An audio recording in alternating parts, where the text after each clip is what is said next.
Berjumpa kembali bersama saya Mas Radek di channel kesayangan kita, Si Bayak. Pada malam hari ini kita akan melakukan perjalanan misteri di mana ada seorang warga berbicara kepada kita, mengatakan kepada kru Si Bayak bahwa ada sebuah perkebunan di jalan industri yang cukup angker. Menurut cerita mereka mengatakan seperti ini, bercerita seperti ini.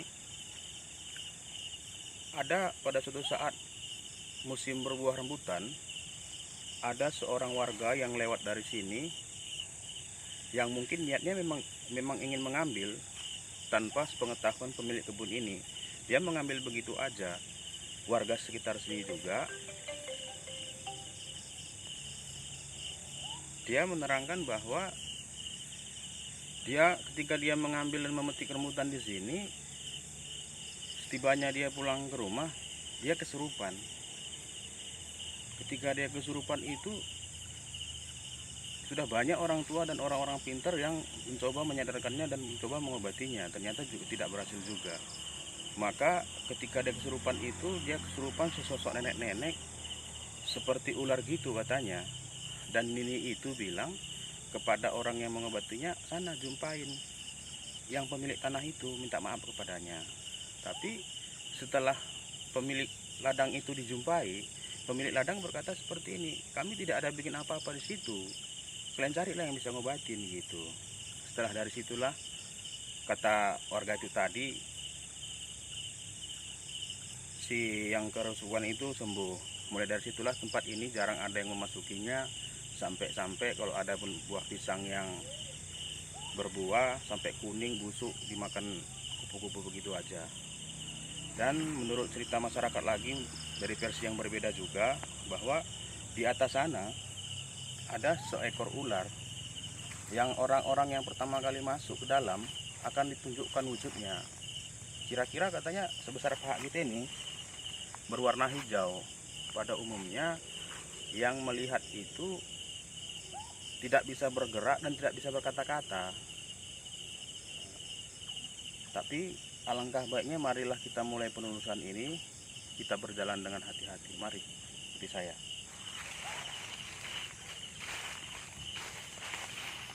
Ini jalannya sangat semak, mungkin karena juga sudah lama tidak diusahakan oleh pemilik tanahnya.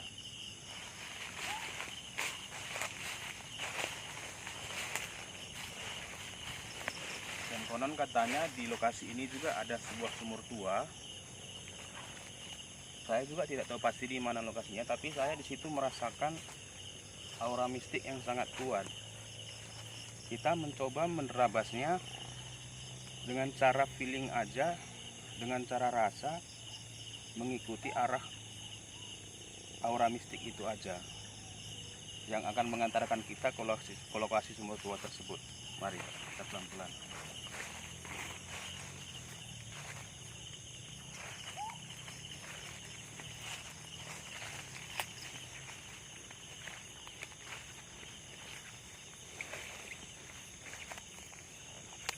Pelan-pelan coba. Pelan-pelan.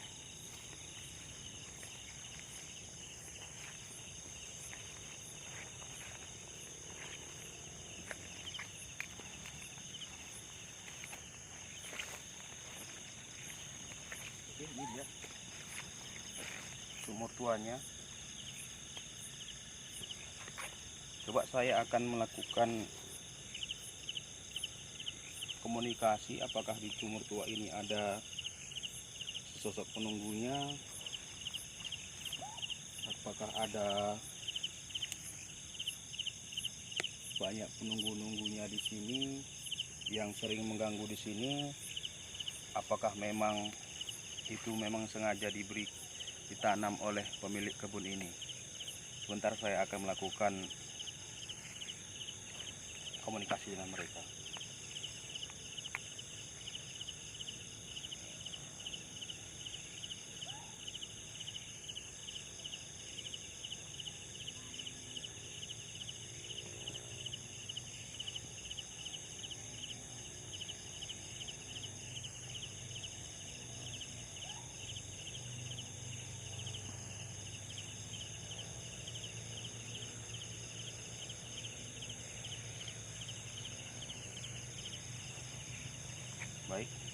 saya melakukan komunikasi dengan mereka, saya bertanya, ternyata memang benar ada di sini sesosok wanita yang sudah sangat tua sekali, dan ada sesosok manusia, separuh manusia dan separuh lagi harimau gitu. Dan tadi saya mencoba bertanya, apakah kamu yang menjaga tempat ini? Mereka bilang iya. Dan saya juga bertanya, apakah kamu sengaja ditaruh di sini oleh pemilik kebun? Dia menjawab tidak. Dan mereka memang di sini sudah sejak lama, karena sumur ini juga sudah lama sekali tidak digunakan. Saya juga tadi bertanya, kenapa bisa sampai terjadi orang yang masuk ke kebun ini tanpa sepengetahuan yang punya kebun ini, bisa kamu masuki, kamu rasuki, dan kamu sakiti gitu kan? Dia menjawab seperti ini, karena orang-orang yang memetik masuk ke kebun ini bukan hanya ingin memiliki dan mencuri, istilah bahasa kasarnya, tetapi juga memiliki perasaan mengumpat pemilik kebun ini gitu. Itulah makanya mereka tidak setuju. Mereka mencoba mengerjain, karena selama ini mereka sudah diam dan tidak ada memberikan tanda-tanda bahwa mereka itu di tempat ini ada gitu loh. Oke, kita coba keliling lagi ke tempat ini, karena di tempat ini selain mereka berdua ada juga kerajaan orang Bunyian yang menurut yang dikatakan mereka itu dia ada di belakang kita dekat rumah warga. Mari kita coba ke sana. Ayo. Pelan-pelan, rame-rame.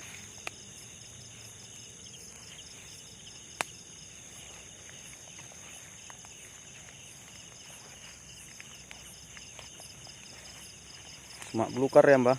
Iya, semak belukar. Kebun yang sudah lama ditinggal tuannya. Mungkin tuannya sibuk atau ada usaha lain.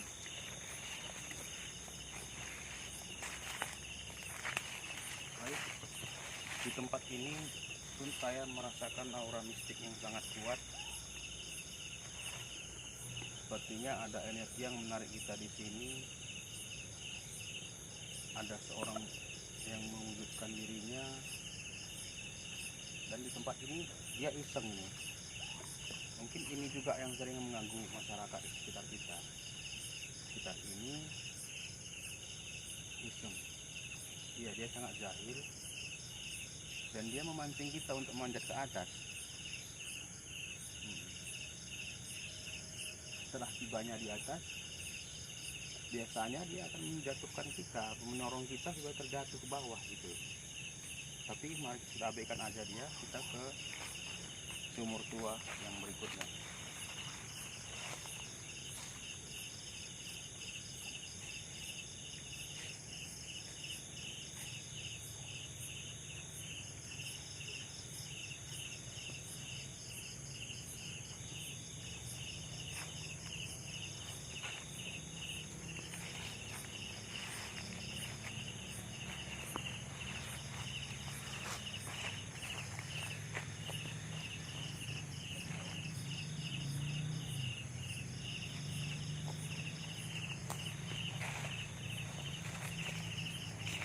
Kameramen mohon hati-hati, kita perhatikan di sekeliling kita.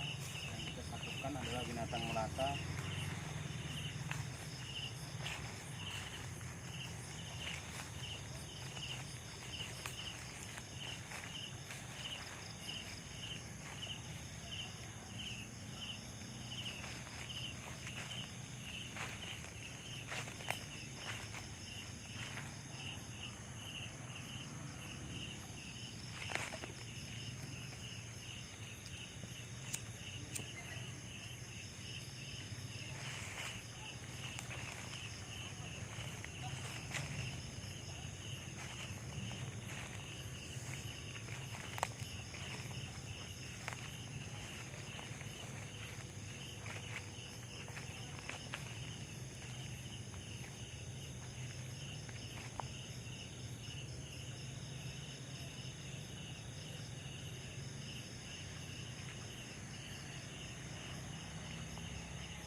kita telah sampai di sumur tua yang berikutnya.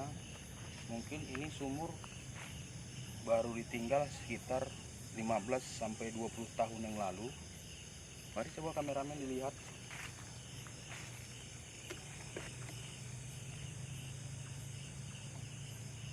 Sudah penuh dengan tumpukan sampah, tapi masih ada airnya.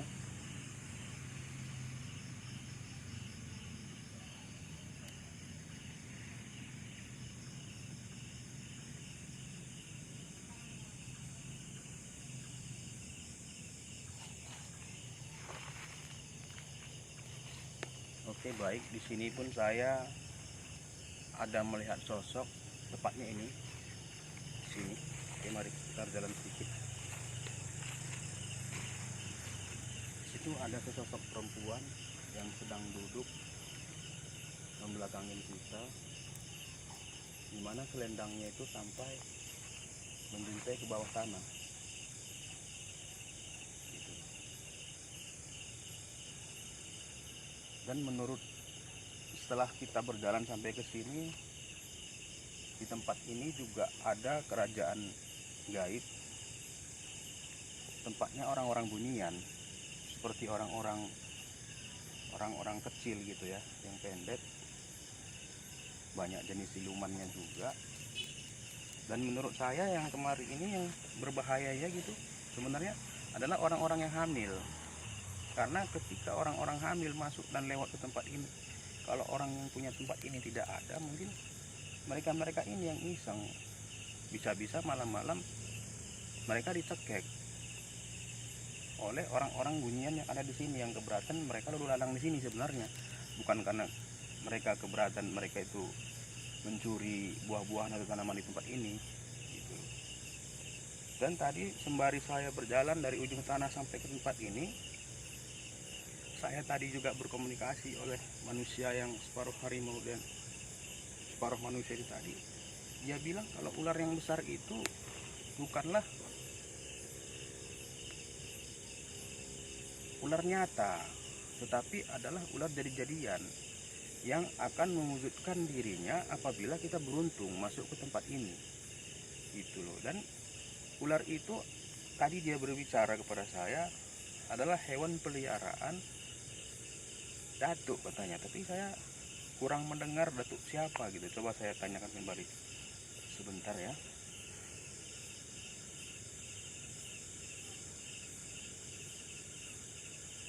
Oh iya, dia bilang ini ular itu adalah ular piaraan datuk Panglima Etam.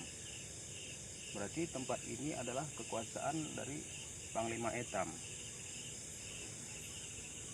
Jadi kita tidak usah meneruskan perjalanan kita ke sana, karena mungkin di sana adalah perumahan warga. Takutnya kita terganggu, warganya yang terganggu dengan kehadiran kita, memikirkan tentang kita yang tidak-tidak. Dan kita akan berjumpa kembali di tempat ini karena di sana ada aura yang sangat besar, bahwasanya di sana kalau nggak silap saya ada, menurut pandangan batin saya, ada sebuah batang durian yang sudah sangat besar sekali. Mungkin kalau kita peluk ini kita perlu 3-4 orang gitu. Dan dia memanggil kita ke sana untuk mengambil sebuah benda. Yang saya lihat itu keris, tapi sudah ada garis merahnya. Mungkin keris itu sudah pernah membunuh. Jadi pemirsa setia Si Bayak dimanapun Anda berada, kita akan mewujudkan sebuah benda itu apabila nanti subscriber kita minimal sudah 100 dan penonton kita sudah banyak. Maka kita akan menunjukkan bahwa kita juga bisa mewujudkan benda-benda gaib itu ke alam nyata. Jadi sampai di sini dulu perjumpaan kita pada malam hari ini. Semoga pemirsa setia Si Bayak dimanapun Anda berada selalu dilindungi oleh Allah yang Maha Kuasa dan selalu diberikan rezeki yang berlebih. Terima kasih dari saya, Mas Radek.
Baiklah, kita sudah sampai di tempat awal kita memulai acara tadi. Kiranya pemirsa setia Sibayak dimanapun Anda berada, bantu kami, dukung kami, jangan lupa subscribe dan like-nya agar channel kita ini berkembang, agar kita tetap dapat melakukan perjalanan-perjalanan mistik lainnya di tempat-tempat yang lebih menantang dan dapat menambah pengetahuan buat kita semua. Terima kasih, kami dari seluruh kru Sibayak Channel. Salam.